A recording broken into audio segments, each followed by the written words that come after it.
Kõik me teame, kui suur jõud on sõnal. Heal sõnal, valesti öeldud sõnal, ütlemata jäetud sõnal või valesti mõistetud sõnal. Mis siis veel tervest keelest rääkida? Eks me ole paljud kogenud, kui abituna tunned ennast võõral maale sattununa siis, kui keel otsa saab. Tuleme koju tagasi ning ohkame kergendatult, et kui hea on olla seal, kus sind kõik mõistavad. Aga eks neid inimesi ole igas riigis, kes riigikeelt mõistmata elavad ka oma elu ära. Eestlased on ju aastakümneid imestunult kulme kergitanud nende eestimaalaste mitte midagi mõistvat pilku nähes, kes poest leiba või piimagi eesti keeles küsides kätte ei saa. Ja tuleb tunnistada, et ega me ise pole ka kuigi palju muulaste eesti keeles kõnelemisele kaasa aidanud. Püüame ju igal võimalikul juhul vene keele aktsenti kuuldes inimesele vastu tulla ning tal eesti keeles rääkimise piinad lõpetada. Küllap just sel põhjusel ei julge eesti keeles suud lahti teha enamus muulaste vanemast põlvkonnast. Põlvkonnad aga vahetuvad ning tundub, et suhtumine eesti keele vajalikkusesse on muutumas või juba muutunud.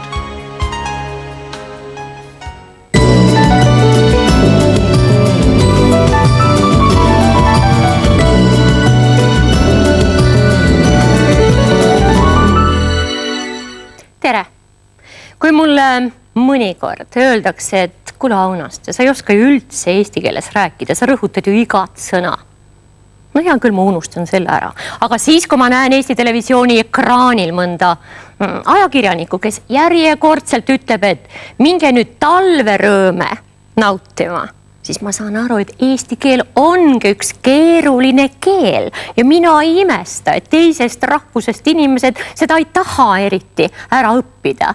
Nii et ma läksin küllaldaselt suure umbusuga Kiviõlli, et minna esimesse keskkooli, mis on Eesti kool. Ja öeldakse, et seal on vene õpilased, kes vabatahtlikult õpivad eesti keelt. Öelge, millal teie hakkasite eesti keelt rääkima, kas te mäletate? Lasteaiast. Ma läksin Eesti lasteaeda. Seal hakkas peale. Mari? Umbes 3-aastaselt. 3-aastaselt? Jah, lasteaias. Mihkel? See oli umbes siis, kui ma Eestisse tulin ja siis esimesse klassi.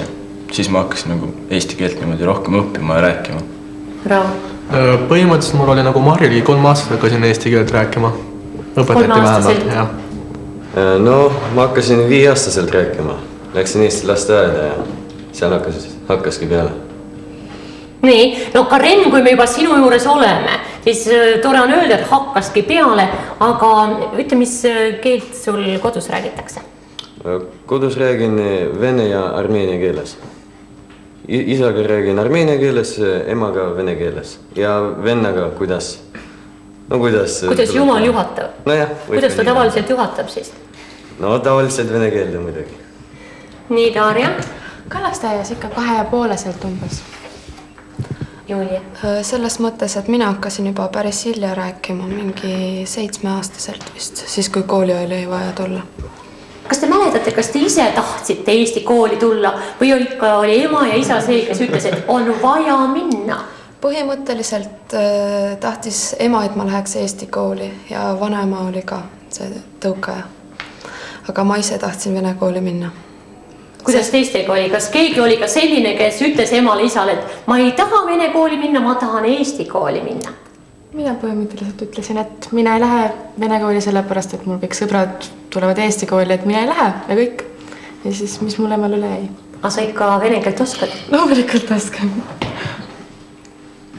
Mina läksin, mulle ema ütles, et mine Eesti kooli õppima, ise ütles ka, aga muidu ma tahtsin vene kooli minna õppima, sest minu sõbrad olid venelased ja siiamaani on ka kõik venelased. Mari, mis keeli teil kodus räägitakse?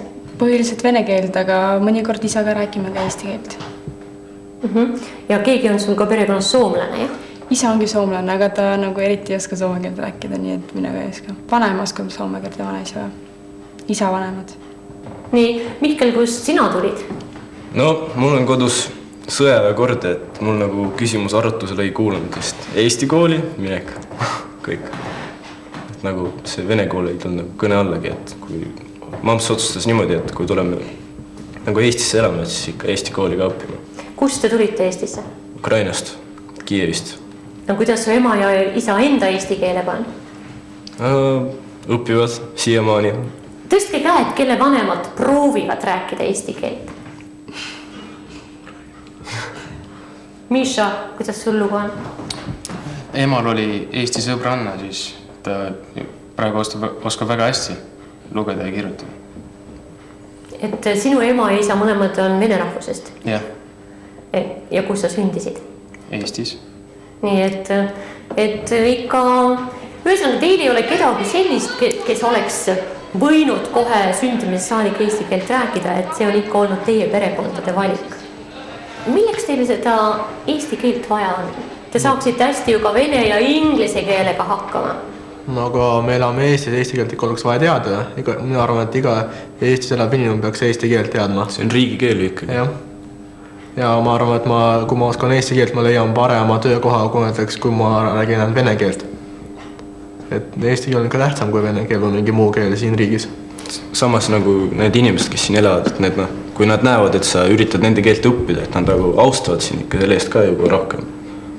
Kellel teil näiteks ema või isa ühtik sõna eesti keelt ei räägi?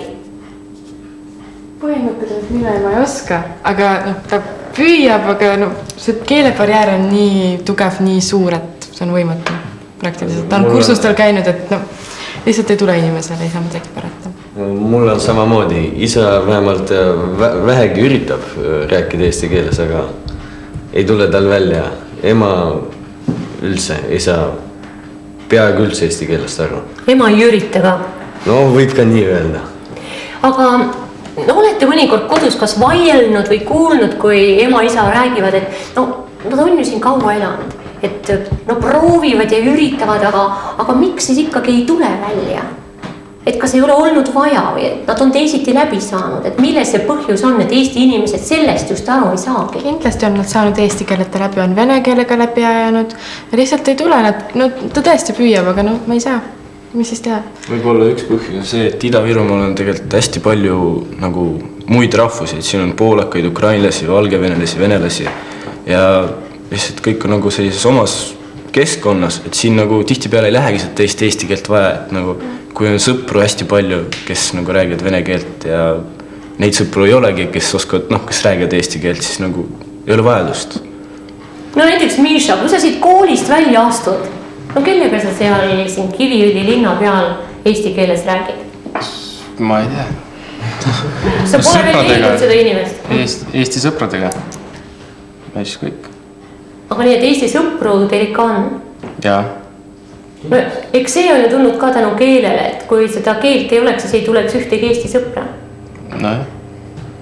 Kuulge, te olete siin tegelikult Tallinnast väga kaugel ikkagi ja sinna Peterburi poole on juba umbes sama maa, et millega või kellega te oma tulevikku nagu mõtetes seostate, et see keskkool saab ju väga ruttu otsa, et kuhu te tahate kõrgkooli minna?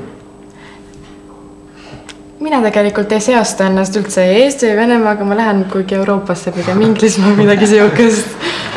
Et minu valik on siuke, mina ei taha Eestis õppida, ma ei tea miks.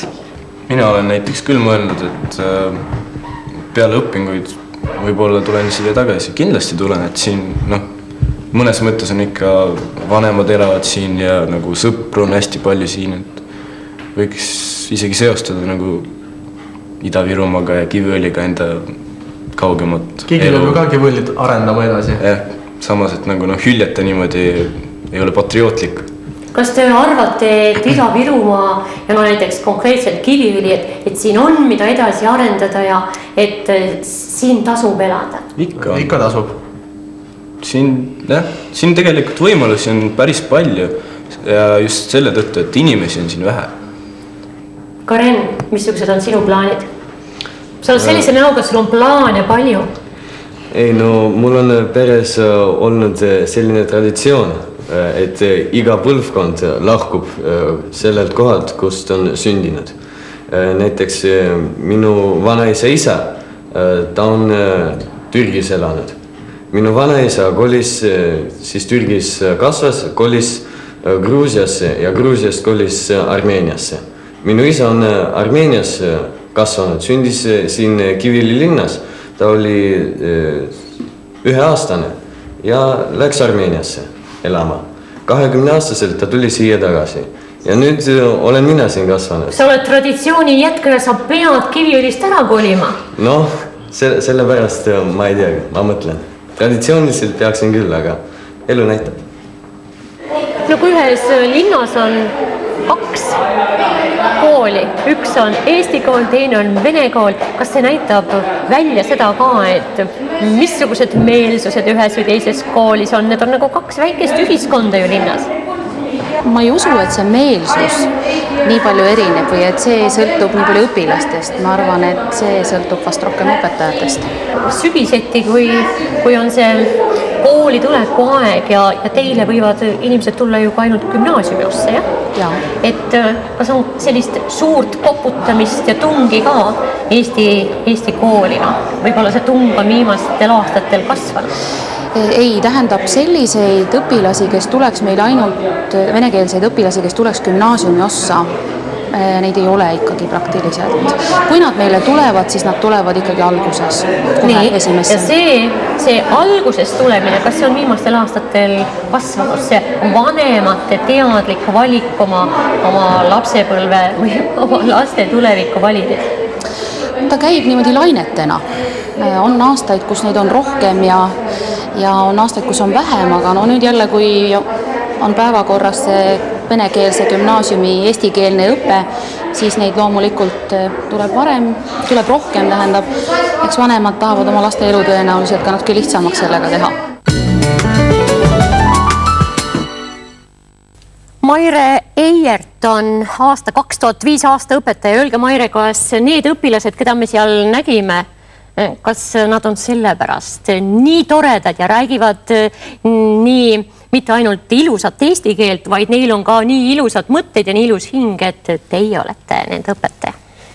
Ei julge kõike oma arvele võtta, aga ma usun, et nad on lihtsalt ilusad inimesed.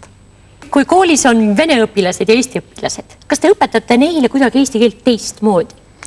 Nad on ju klassides ju läbi segi, eks? Jaa, gümnaasiumis ei ole selleks vajadust. Aga ma arvan, et allpool ka ikkagi eriti eraldi ei õpetata, vaid kui vaja, siis aidatakse järel. No, Maire, teie kõrval istub Urve, meie televaataja juba mäletab Urvet, aga täna on ta siin selles rollis, et diivanil on 2, ütleme, nooruspõlvesõbratari ühest koolist, Valga 1. keskkoolist ja saatus suunas teid mõlemaid Kiviõlisse. Väga naljakas, eks ju, te olete nüüd mõlemad olnud 45 aastat õpetajad. Urve ja Maire, öelge, kui te vaatate selliseid õpilasi nagu äsja videos, need Kiviõli lapsed olid ja Urve, teil on ju igasuguses eas õpilasi ka praegu siin Tallinna humanitaargümnaasiumis, täitsa väikesi lapsi. Kas teil on hing uhkusest pakatamas, kui te näete, et teie olete nii toredate õpilaste õpetajad. Kas te saate aru, et ükskord elust olete teinud midagi õigesti, siis kui valisite õpetaja ameti? Valik oli jah natuke teistsugune. Omal ajal suunati kooli ja Eesti filoloogidel oli valida midagi muud ka kõrgkooli lõpus, nagu muuseumid ja tõlkimine, aga saatus soovis nii, et sai õpetaja ja siiamaani ei ole kahetsenud. Uhkust on üksjagu. Urve? Mina arvan, et see, mis ma praegu teen, see ongi see tegur, mis mind hoiab sellisena, nagu ma siiani olen. Ja ma olen päris tihti kohe seadnud esimeseks prioriteediks selle töörasukese, mida mul veel on. Väga tihti on õpilased mulle pärast lõpetamist sõpradeks saanud, lausa perekonnas käivad ja mul on hea meel nende üle olnud. Öelge, kas eesti keel tegelikult on ju eestlase jaoks ka raske? Teie 40 aastat olnud seal koolis rohkem veel, te näete, et lihtsalt eesti õpilasele seda õpetades on teine tunne, sest nad juba oskavad rinnapiimaga seda keelt, aga tulevad inimesed, kes alustavad A-st ja B-st, et kes annab nagu sellise teise innu kohe teha seda tööd, et ma teen midagi väga tähtsat. see on esimene hoiatus, mis ma alati venelastele ütlen, et sa hakkad õppima väga rasket keelt. Ja nad aktsepteerivad ka seda, et see on raske keel. Kui me võrdleme kohe, väga tihti võrdleme mõnda teist keelt või loen midagi ette, näitan, kui palju käändeid mujal keeles on ja kui kerge võrreldes sellega inglise keel on. Aga ikkagi, kui ta on võtnud eesmärgiks seda õppida, ega see, et ta ei hirmuta, ta ikka õpib. Kuulge, öelge nüüd, Maire ja Urve, kuidas teile meeldib see, kuidas räägivad eestlased eesti keelt aastal 2007?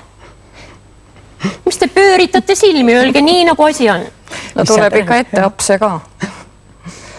Tuleb jah. Kui te istute televiisori ees või raadiot kuulates, kas teil kohe niimoodi nagu peitliga niimoodi hinges tõmmatakse läbi, kui jälle ütleb üks haritud inimene vale välte? Rohkem isegi võib-olla tõmbab siis, kui ma loen ajalehest neid jubedaid vigu, mis seal esineb isegi. Ikka kõike juhtub. Noh, stiililiselt võib-olla, kui raadiot ja televisiooni kuulata, siis ega seal need kirjavead ju välja ei paista, aga niisugused stiilivead ja need nagutamised minu arvates on ajakirjanikel ka natuke seda viga juures. Ilmselt on väga raske ära hoida.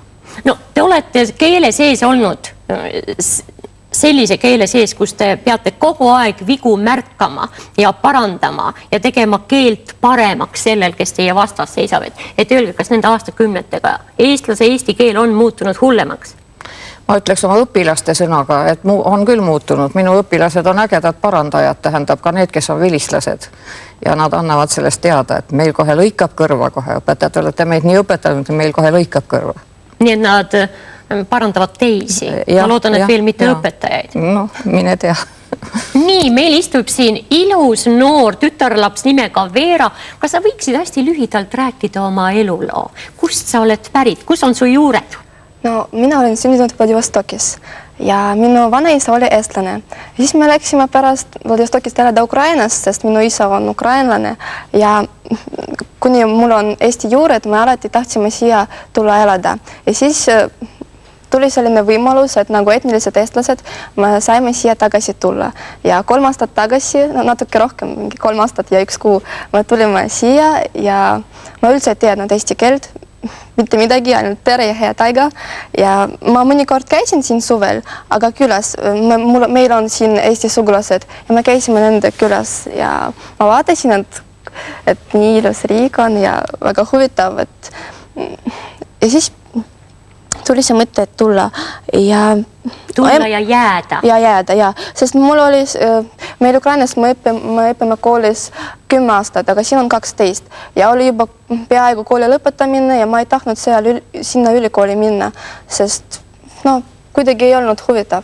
Ja siis ema ütles, et kas me võime tegelikult Eestisse minna, kas sa viitsid, kas sa õpid ära eesti keelt nii kiiresti, et sul on 2,5 aastat ja on see viimane võimalus, tegelikult nagu see viimane rong siia ja siis me tegime selle riski, tulime ja siis sa hakkasid käima Tallinnas koolist kooli, tahtes minna 10. klassi, jah? Ja, et me tulime, kohe alguses me tulime haridusametisse ja seal oli väga hea naine Natalja Lapikova, kes andis meile nõu, kuhu minna. Helistasime paar koolidesse ja näiteks Lasnamäel oli üks kool, nad ütlesid, me ei võtta, sest tüdruk ei oska üldse eesti keelt, me ei saa võtta lihtsalt. Nad ei saanud sind võtta vene kooli? Jah, nad ütlesid, et me kõik lapsed teevad eksamid enne gümnaasiumi, meil ka meie koolis tehakse eksameid ja siis me ei saa, ei. Ja siis helistasime Tallinna humanitaargümnaasiumisse ja siin direktor härra Tšurilin, ta ütles, et miks mitte, las inimene proovib, et ikka võib alati välja visata, kui midagi mul ei õnnestu. Ja siis proovisime ja et Urvele räägiti, et mina olen... Urve oli selle kooli õpetaja? Jah. Ja siis teda paluti, et ta minuga eraprogrammis annaks mulle need kõik tunnid. Mitte ükski eestlane, võib-olla paar tükki, ei suuda nii kiiret eesti keelt jälgida, nagu sina praegu räägid. Urve, kas sa mäletad? See oli 3 aastat tagasi, kui sa nägid Veerat esimest korda. Ta ei osanud ju sõna põõsas ka öelda, ta ei osanud isegi tere öelda. Ei, mitte midagi ei osanud, aga tal oli üks paks vihik. Üks väga ilus ja paks vihik ja esimest korda ma nägin õpilast, kes kõik, kui mina suu avan, kirjutab kibedasti ja kiiresti sinna vihikusse sisse. Ja seda oli veel vähe. Pärast järgmine kord ta kõike seda teadis, mis seal paksus vihikus oli. Ma arvan, et see on sul siiamaanigi ehk alles. Ja sealt vist algas, et ma nägin sellest saab asjast, kui me istusime õpetajad toas kõik koos, tema klassiõpetaja oli ka meie ühine klassiõde Aino Siirak, aga tema ei saanud ju 10. klassi programmi temaga võtta, järelikult oli mõttetu eesti keele tundi istuda. Te alustasite 1. klassi programmist umbes eesti keele mõttel. Umbes niimoodi, jah. Nii. Ja siis ta pärast juba vaikselt läks nii, et õppis minuga seda madalamat asja ja istus juba õpetaja Aino Siiraku tunnis. Ja juba õpetaja Aino Siirak oskuslikult hakkas teda katsuma, olles meil omavaheline side täilis kogu aeg. Ja nii jõudsime selleni, et järgmisel aastal ta oli juba eesti kirjanduse tunnis, mis meie koolis toimub eesti keeles.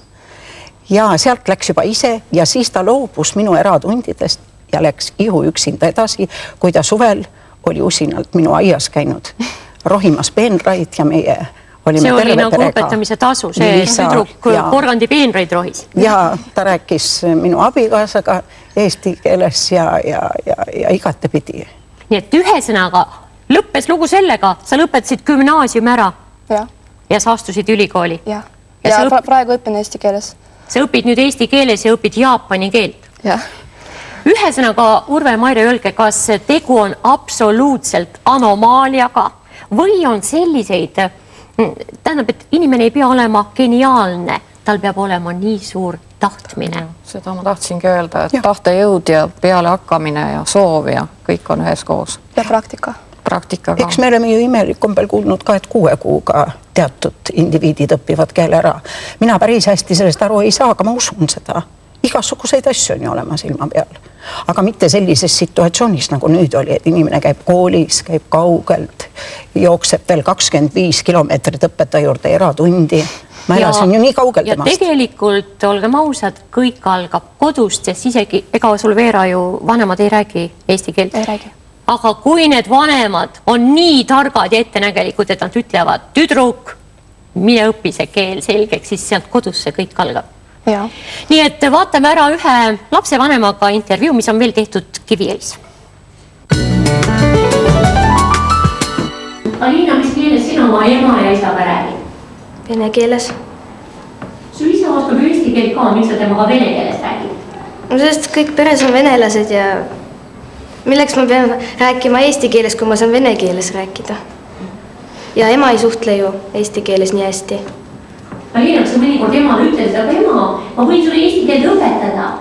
Ja muidugi. Õpetan näiteks, et ta kuuleb kuskil mõneid sõnu ja siis ta küsib minu käest, siis ma õpetan, et jätta meelde. See järgmine kord tead. Oleg, teie tütar Alina on küll väga tragi tüdruk ja räägib ilusat eesti keelt, et kui palju te ise eesti keelt igapäevases elus kasutate? No ikka tööl kasutan. Tööl ma päris palju kasutan eesti keelt, aga kahjuks kodus naine eesti keeles nii hästi ei saa aru, et kodus ikka vene keeles, aga tööl kogu aeg eesti keeles. Kus te ise eesti keele ära õppisite? No kui ma tulin siia elama Eestisse, siis ühe aasta käisin lasteaias ja ühe aastaga õppisin natukene, siis õues ka kõik koos olime ja siis seal vahet ei olnud, kes oli kes ja seal õppisingi natukene ja siis tööl ka olin kollektiiv oli selline, et pool olid venelased ja pool eestlased, seal ka natuke õppisin ja nii ta läkski. Oleg, te ise töötate Rakveres ja et öelge, kui vastutulelikud eestlased selles mõttes on, et nad ei lasegi ju vene rahvusest inimestel eesti keelt rääkida, sellepärast, et nad püüavad ju ise vene keelt rääkida igal esimesel võimalusel. Kui tööl ei ole vaja seda eesti keelt, siis nad hakkavadki vene keeles räägima. Kus see viga on tehtud, et miks näiteks teiealised inimesed, teie räägite, aga enamus siiski ei räägi eesti keelt, et kas oleks äkki riigis saanud midagi teistmoodi teha? No ütleme niimoodi, et minu aeg, et koolis see õpetase, eesti keele õpetase oli niivõrd väike, et kirjutada ja lugeda sa oskad, aga jutukeelt kogu aeg on vaja praktikat. Tunnete te ennast praegu näiteks, ütleme, Eesti Vabariigis elades paremini, et te räägite eesti keelt? Muidugi parem. No ütleme nii, kui ma vaatan, kui mõni inimene tahab midagi poest osta ja tahab midagi, et talle seletatakse midagi sellest kaubast või ta ei saa. Kui sa muidugi eesti keeles küsid, sul jutustavad kõik kaubadest, või ma ei tea, mitte päris poes. Arsti juures ja mida iganes, kuhu sa lähed, siis muidugi, kui sa keelt tead, siis on palju lihtsam elada. Tere, Ljuba!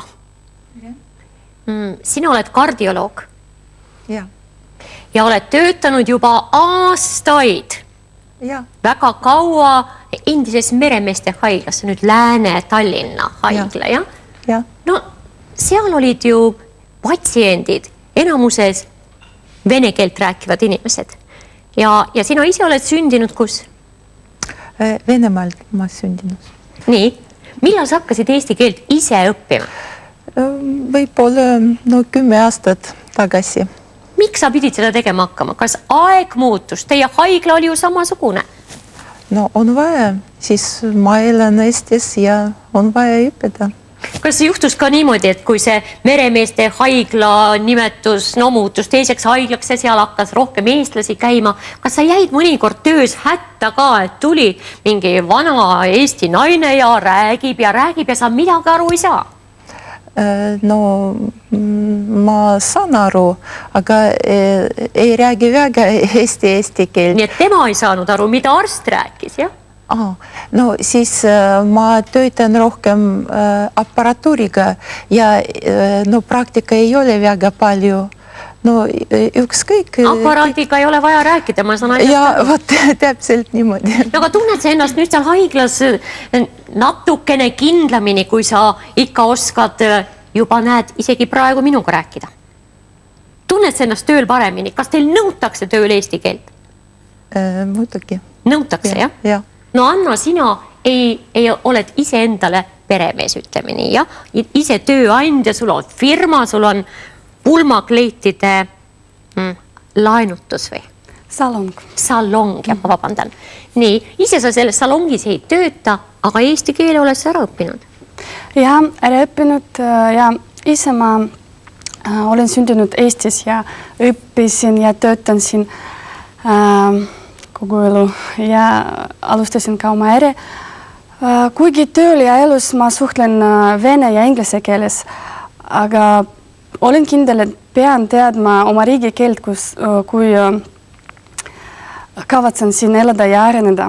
Nii, ja sina ei ole mitte nii nagu Ljuba, et ise lihtsalt õpib raamat käes, sa käisid keeltekoolis? Ja, ma käin kursustel. Nii, et sa käid tänaseni kursustel, et mitte sa ei läinud sinna 9 aastaks, et sa oled, kui kaua aastaid seal käinud? Tähendab, et ma kogu aeg olen õppinud eesti keelt nagu koolis, ülikoolis. Aga sellest on vähe. Aga sellest on vähe, sellest kooli õppimisest. Ja, probleem on selles, et praktikat ei ole. Anna, miks praktikat ei ole? Eestlasi on ju tänavad täis. Ja, igas kohas ma püüan rääkida eesti keeles muidugi, nagu kauplustele või. Aga ma saan aru, et ma tunnen mingitel juhtudel häbi, kui ma ei oska midagi öelda. Sellepärast ma käin kursustel. Tahan saavutada hea suhtlemisoskusi. Aga tööl, näiteks minu teisel töökohal, minu ilmes on norrakas. Tähendab, et ma suhtlen inglise keeles. Töötajad on venelased. Suhtlen vene keeles. Klientidega ma ei suhtle. Salongis ma ei tööta, siis ka klientidega ei suhtle. Sõbrad on venelased. Kellega sa siis üldse suhtled eesti keeles? Ei ole võimalusi. No ma tean ühte inimest, kellega sa suhtled, see on keeltekooli õpetaja Tiina. On see näiteks niimoodi, jah? Nii, aga kõigepealt siin Tiina ja Anneli vahel istub Svetlana, kes on humanitaar gümnaasiumi raamatukogu hoidja. Svetlana, kas te mäletate seda aega, kui te hakkasite tulema ära, oota, kus oli Voronež või? Ei ole, mina olen Odessa. Nii, Odessa. Te hakkasite Odessast ära tulema, teil oli mees suunatud Eestisse, te teadsid, et te tulete Eestisse tööle ja te ei osanud ühtegi sõna. Mis siis sai? Kust te otsast te alustasite? Mina alustasin Odessas üks aastat, kui mina olen ilma meheta, siis mina võtsin üks vana õpik ja natukene vaatasin. Ja kui mina tulin Tallinnasse, mitte keegi ei saanud aru mind ja mina ka mitte keegi ei ole saanud aru. Ühesõnaga tulite siia Tallinnasse, te ei saanud üldse aru, kus te viibite. Te ei saanud, sõitsite trammiga, te ei saanud üldse aru, kus peatusest te peate maha minema. Ei, seda mina sain aru. Seda mina sain aru kindlasti. Aga üldse tavaline kõne, see oli üldse minu jaoks võõras. Mina mõtlesin, mina mõtlesin, see tuleb väga lihtne minu jaoks, aga ei olnud. Mina rääkisin eesti keeles inglise prononsiga alati, vot niimoodi. Aga mina tulin tööle soojusenergeetika kateedrisse üks kuud hiljem, kui mina tulin Tallinnasse, Tallinna Polütehniline instituutile. Ja kateedris töötasid ainult eestlased ja kõik oli väga hea inimesed, väga intelligentne ja väga tarklased ja need oli kõik teadurid. Mitu 10 aastat te nüüd eesti keelt õppinud olete? Mina ei ole õppinud, mina lihtsalt elasin, rääkisin, kuulsin. Kas teie jaoks on ka töötanud, nii nagu ütles Anna, mul on häbi mõnikord ja siis see paneb mind õppima ja rääkima eesti keeles? Minu lapsed juba õpisid, ja lapselapsed ka. Aga mina ainult elan ja kõik. See on väga tore, et te ainult elate, sest väga paljud inimesed ei oska eesti keeles elada. Nii et suur tänu, Svetlana, et teil tuleb see eesti keeles elamine hästi välja. Tiina, te olete nüüd 18 aastat Tallinnas keeltekoolis olnud õpetaja. Ja. Palju on olukord siin pealinnas keeltekoolis muutunud selles mõttes, et mulle tundub, et mitte ei tundu, vaid ma tean teie juttudest, et oli aeg, kus asutused ostsid ära terved kursused, umbes bussiga saadeti inimesed keeltekooli ette. No kui palju nendest eesti keele selgeks sai? Sel ajal oli niimoodi, et asutused tellisid meid endale kohale. Ja mul on meeles päris mitu juhust, kus me läheme, teame, et tuleb üks kursus. Noh, maksimum 20 inimest sel ajal. Läheme sisse, 60 inimest on kohal. Näiteks Eesti Kaabel. Asutus maksis, aga mis hiljem siis selgus, kui paljudel oli huvi. Siis hakkas kujunema niimoodi, et mõni käis lihtsalt puhkamas seal, mõni kadus ära, jäi järele kuskil 15 inimest, tõesti, kellel oli huvi ja noh, ütleme elementaarse keele nad said selgeks. Ja selliseid asutuste juhtumeid 80. aastate lõpul, 90. algul oli päris palju. Mis toimub seal keeltekoolis täna? Inimesed tulevad täiesti erinevatel motiividel õppima. Tulevad need, kellel on vaja saada kodakondsust. Teine kontingent on sellised inimesed, nii nagu Anna siin rääkis, see on fantastiline, inimesed tulevad tegelikult juba kõnekeele oskajatena, aga nad tahavad edasi areneda, kes selle tõttu, et ta töö nõuab seda, kes selle tõttu, et tal on huvi, siis meil on inimesi, kes panevad lapsed Eesti kooli, aga nad on hädas sellega, et nad ei tea, mis toimub. Nad tahavad ju jälgida lapse õppetööd. Ja huvitav on see, et me ise naerame, et meil on lausa dünastiad.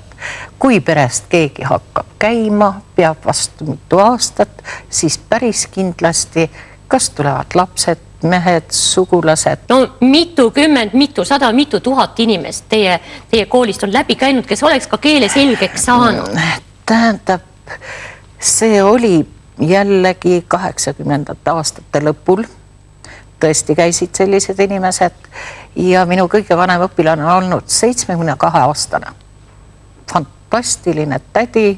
Algus ma mõtlesin, et no mida sa tuled siia. aga lõpptulemus oli see, et temast sai grupi lemmik ja tõesti naine õppis 2 aastaga keele selgeks. Nii, nüüd tulevad, nüüd on natuke kurvem, tuleb kontingent, no ütleme kas pensionieelik või on ta pensionil, töötada on vaja, aga kus ta töötab, kaubanduses võib-olla või kuskil, kus nõutakse keelt. Ja nad tulevad tõesti puht elulistel vajadustel õppima. Aga kurb on see, et ega paljud neist ikka enam ei omanda. Suur tänu, Tiina. Ühesõnaga, Anneli, ütle nüüd sina, et kui vanalt tegelikult siis see väikene muukeelne laps peaks eesti keelt hakkama õppima, et ta selle saaks niimoodi selgeks, nagu me nägime Kiviõli need gümnaasiumiklasside õpilased on selgeks saanud. No ideaalvariant on loomulikult see, millest räägiti ka filmis, et lasteaed. Aga ma saan ka aru peredest, et kus seda väikest last ei taheta panna sinna eestikeelsesse lasteaeda, siis 1. klassist küll. Ja ma võin päris julgelt kinnitada, ma olen töötanud väga palju aastaid vene koolis, kus meil on sellised süvaõppega klassid. Ja need lapsed on siis alustanud 1. klassist, seal on neid mul terve rida, kes on... Need on lapsed, kes saavad aru täna, millest me siin räägime. Täpselt nii. Ja nemad on siis alustanud keeleõpet 1. klassist eesti keeles. Nende ainukesed ained vist olid üleüldse vene keeles matemaatika ja vene keel. Ja ülejäänud ained siis põhikooli lõpuni on olnud eestikeelsed ja tulemus hetkel praegu, minu meelest on suurepärane. Sest see on ainuke võimalus seda keelt selgeks saada, et sul peab olema koolis seda keelt nii palju, ütleme sellel lapsel, et ta tõepoolest on selle keele sees ja ka vene koolis on võimalik keele sees olla, seda ma võin julgelt kinnitada. Sa oled töötanud eesti koolis ka, õpetanud eesti keelt ja et sulle meeldib vene koolis vene õpilastega töötada rohkem. Miks? Ma mõtlesin selle peale ise ka, et miks, et tavaliselt üks eesti inimene vist nii ei ütlekski, et ei lähegi vene kooli. Aga mina käisin ära vahepeal eesti koolis ja läksin tagasi vene kooli. Miks? See emotsionaalsus ja see selline sära, mis on vene lastes, kui nad sinuga suhtlevad, ma ei taha ühegi eesti lapse kohta öelda midagi halvasti, aga seda sära saab vene koolis tõenäoliselt õpetaja rohkem, see tagasiside on õpetajale suurem. Ja peale selle ma olen päris mitu aastat juba tunnetanud seda, et seal olen ma vajalikum. Et kui keelekandja õpetab oma emakeelt sellele muukeelsele lapsele, siis ma arvan, et see kasutegur on suurem kui võib-olla sellel väga-väga tublil õpetajal, keda ma kohutavalt hindan, kes on õppinud keele kohutavalt hästi ära ja annab oma tunde suurepäraselt. Aga ma millegipärast usun, et see pisikene, ma vähemalt võin seda uhkust tunda, et see pisike tunne jääb sisse, et ma keelekandjana seda anda edasi saan. Nii, sina oled olnud nende eesti keele õpikute koostamise juures ja te mõlemad teate, missugused on keele eksaminõuded kodakondsuse taotlemisel. Öelge, kas on tõsi see, et muulastelt nõutaksegi liiga kõrget taset eesti keeles? Jah. Algtaseme jaoks päris kindlasti. Ja ütleme, et mis seal on kõnekeele osas, on võimalik tõesti küllaltki kiiresti tahtel asi selgeks õppida. Aga minu meelest liiga rasked on siiski algtaseme jaoks grammatika. No seal on ikka sellised asjad, Nii algtase, grammatika on liiga raske. Liiga raske. Edasi kesktase, algtaseme ja kesktaseme vahel on tohutu suur vahe, meeletult tuleb tööd teha. Tõesti, see peab enam-vähem keeleoskaja võib vigu teha. Nüüd kõrgtase, see on hoopis teine küsimus. Need on inimesed, kes peaksid siis olema, ma ei tea, arstid, töötajad. Juristid, juhid, kus tõesti iga käände lõpp mängib rolli ja seal on seda vaja. Kui võib ma ainult ühe laused on näiteks, mida mulle üks arst ütles, kunagi arstid käisid massiliselt kõrgtaseme kursustel ja ta ütleb, nüüd ma sain aru, mis vea ma kunagi tegin, et ta kirjutas haiguslukku välja ravimatu haigus, aga haigele anti kaart kätte, istus ukse taha ja haige sai šoki. Täiesti tõsise terviserikke. Kus on tehtud viga, kui need nõudmised on nii suured, et inimesed ei lähegi selle pärast juba seda keeleeksamit tegema või ei lähe keelekooli, ta teab, et ta sellel tasemel nagu eestlane seda kunagi selgeks ei saa. Kes need on need inimesed, kes neid nõudmisi püstitavad? tegelikult ütleks nüüd ühe sõna vahele, et ma arvan, et kui me vaatame seda asja kahest erinevast aspektist, ehk siis mina kui õpetaja ja nähes seda, kuidas koolilaps ja see kooliõpilane peaks selle eksami tegema ja jõudma siis keskkooli lõpuks kesktaseme eksamini, siis ma arvan, et sellele lapsele see eksam ei ole nii väga raske, kui ta võib olla nüüd inimesele, kes on keelt õppinud. Sest eksamite koostamisel ja eksamite tegemisel, kui õpilane teeb pärast kooli lõppu oma lõpueksami, oma kesktaseme eksami, siis on seal ikkagi arvestatud riikliku õppekava ja kui õpilane on koolis õppinud, sellest ma saan aru. Siis ta teeb selle eksami. Aga ma räägin praegu nendest Jõhvi ja Kiviõli ja Narva eestlastest, kes ei saanud elus sellist eesti keelt koolis. Jah, ja vaat siit võib-olla tekibki nüüd see probleem, et kui ta läheb selle algtaseme või kesktaseme eksamile, siis tal hakkab mängima rolli ka see sotsiaalne taust ja see keskkond ja kõike, mida ta peab seal eksamil teadma peale selle käände lõpu. Ja kui nüüd see arst läheb eksamit tegema, siis kahjuks ta tõepoolest eksamil ei vasta ainult nendele küsimustele, mis puudutab seda konkreetset tema töövaldkonda. Ja sealt tekivadki need probleemid, et ta ei omanda seda keelt nii laialt, kui oleks eksami jaoks vaja. Nii, muide täna need head näited, mida me siin oleme toonud, kellega ma olen rääkinud, tõsi ta on, kõik need inimesed on sündinud väljaspool Eestit, välja arvatud Anna, kes on sündinud Eestis ja on ikkagi eesti keele selgeks õppinud. Et teile ei jääks sellist muljet, et Eestimaal kasvanud venekeelsed inimesed eesti keelt ei suudagi selgeks õppida. Selleks me vaatame nüüd ühte videot Tallinna ühest perekonnast, kes on suutnud eesti keele selgeks teha. Jelena, teie olete Narva tüdruk. Jah, Narva tüdruk. Mitu aastat nüüd siis pealinnas? 12. No, kui te tulite Narvast Tallinnasse, kui palju te eesti keelt oskasite? Üldse ma ei rääkinud, ei osanud, siis üldse ei tea. Aga samas te ütlesite, et teie vanavanemad, nemad rääkisid eesti keelt ja mitmeid teisi keeli. Ja no nad elasid siit, aga me ei elanud nendega ja siis ei räägi. Meie vanemad juba ei räägi, vanaemad ja siis vanaisad rääkisid. Nad olid sündinud. Nii et Narvas saab tegelikult ja sai väga hästi ilma eesti keeleta hakkama. No nii, kui te tulite Tallinnasse, mis pani teid eesti keelt õppima? Mis juhtus? No tahaks, mul on tuttavad, kes räägivad eesti keeles ja siis tahaks ka. Чем я хуже? No absoluutselt mitte millegi poolest te pole halvem, aga kust otsast te siis alustasite? Ma hakkasin õppimas kursustel, jah. Ja pärast ma üldse ei rääkinud, õppisin ja kartsin rääkida. Aga pärast, kui olin ülikoolis või kõrgkoolis, võtsin akadeemilist puhkust ja mõtlesin, et on vaja natuke õppima juba nii hästi, et rääkida. No aga miks on vaja? Vene rahvusest teil on sõpru. Paari te olete ju ärimees. Teil on sõpru terve maailm täis. Kõik räägivad kõiki keeli. Kõiki räägivad kõiki keele, aga esmakordselt sa elad siin. Sa elad siin, ütleme, oleks me elanud kuskilt, Ameerikas. Mis keelt me oleks rääginud? Inglise. Mul on tuttavad, väga palju riikides. Ükskõik kus oleks me elanud Türgis. Ostaks õppima türgi keele. Samuti siin. Ükskõik mis rahvus sa oled, kui sa elad siin. See on intelligentsus ka. No aga on teil ju teistsuguseid sõpru. On ju sõpru, kes ei räägi eesti keelt. No neid on vähe. Meie seltskonnas on niisuguse sõpru võib-olla üksikud, kes ei oska rääkida. No mina alustasin, see oli minu esimene keel, eesti keel lasteaias.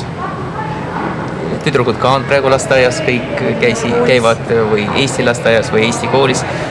Nad räägivad juba puhtalt, ilma aktsendita. Ma loodan. No räägitakse, et teil on 3 tütrele võetud Eesti lapsehoidja. Oli, jah. Ja kõik lapsehoidjad, kes meil olid, nad on kõik eestikeelsed.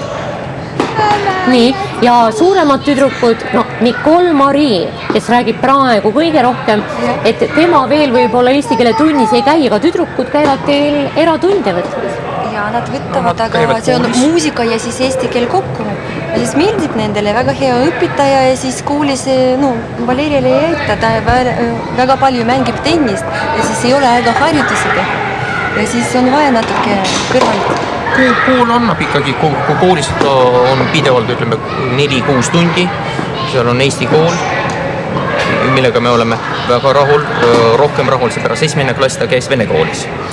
Ja ma ei taha midagi pahasti öelda selles koolis, aga ma hindan tänase praegu, kus ta käib Rocca al Mare koolis, ikkagi ta on klass kõrgem võrreldes eelmise kooli. No mitu korda te siin niimoodi terve perega sporti käite nädalas tegemas? 7 korda nädalas me käime. No, siis ütlevad, et hullud tulid. Ei no 7 korda, teil on 3 lastega. Ja, muidugi 7 korda nädalas. Nii et ema ja isa vaatavad spordi tegemist ainult pealt ja lapsed teevad sporti või? Nii? Ja, või mina tegelen nendega kõrval kergejõustiku näiteks. Valeria, räägi, mis sporti sa selles suurepärases hallis siin tegemas käid? Mis su lemmikala on? Tennis. Kumb on raskem, kas eesti keel või tennis? Tennis. Ja mis sporti sa veel teed? Kergejõustikut siis. Peale seda mitte midagi. Nicole Marie, mis sulle meeldib? Mis sulle meeldib? Mida sulle kõige rohkem? Tennis meeldib sulle. Mis sulle peale tennist veel meeldib? Mängida. Mängida, jah? Kui vana sa oled? Kui vana sa oled? 2. Tubli. Ja mis keeli sa räägid?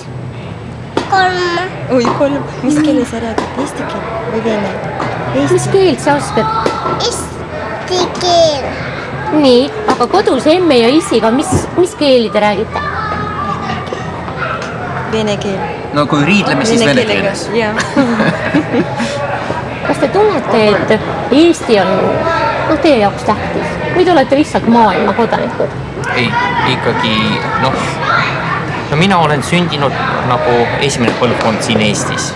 Ema ja isa tuli Venemaalt. Ja no ma ütlen, et Venemaa ei ole minu jaoks isamaa. Ikkagi Eesti on niisugune kodumaa ja kui sa tuled lennukiga kuskilt pikalt reisid, 2 nädalat sind ei olnud ja tuled tagasi, sa tuled ja maandud ikkagi koju. Ja see on väga tähtis.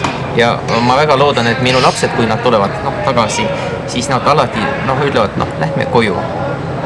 Ja kodu on siin ikkagi. Ükskõik mis ilm on. Aga tähtis on ikkagi kodu. No mulle meeldib, et minu tüdrukutel on väga palju sõpru. Nii palju, et kui Vene ja Eesti, kui näiteks meil on sünnipäevad, siis on umbes 30 last ja muidugi see peojuht, ta räägib ainult eesti keeles, sest venelased saavad aru, aga eestlased ei saa aru, kui vene keeles peojuht on venekeelne. Aga nii mulle väga meeldib, et nad räägivad. Öelge, kas teil on teistsuguseid sõpru ka, kes mõnikord võib-olla teiega natukene vaidlevad, et miks te proovite sellesse Eesti ühiskonda ennast nii integreerida, et see ei tasu ära, et Eesti on nii väike, et siin nagu nii teie lastel näiteks tulevikku ei ole? No, on mõned, räägivad niimoodi ja on mõned, kes näiteks üldse ei taha õppida eesti keelt. Nad ütlevad, et vene ja siis kõik.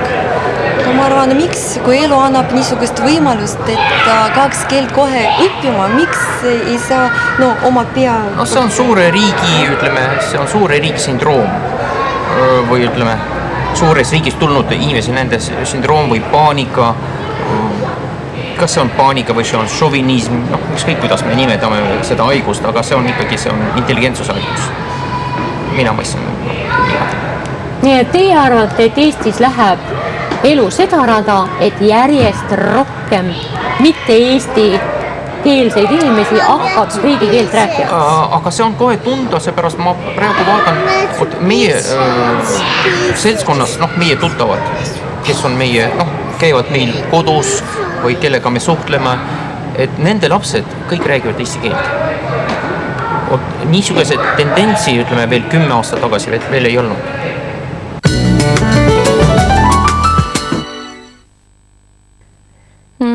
Nicole Marie, Valeria ja Aleksandra õpetaja Urve Peek istub siin stuudios esimeses reas ja suur tänu, Urve, sulle, aitäh, Maire, sulle ja kõikidele teistele nendele õpetajatele, kes kes õpetavad eesti keelt nendele inimestele, kes võib-olla kodus seda selgeks ei saaks. Ja muide, see ei ole lihtsalt töö. See on, nagu näitab see perekond Korlatši näide praegu. See on suurepäraste Eesti kodanike kasvatamine. Nii et aitäh kõikidele nendele muukeelsetele inimestele, kellel on huvi meie keele ja meie riigi vastu nii palju, et me võime olla teie üle uhked, sest teie annate meie riigile ja meie keelele palju juurde. Suur tänu kõikidele, kes saates osalesid ja aitäh teile seal kodudes. Me kohtume nädala pärast.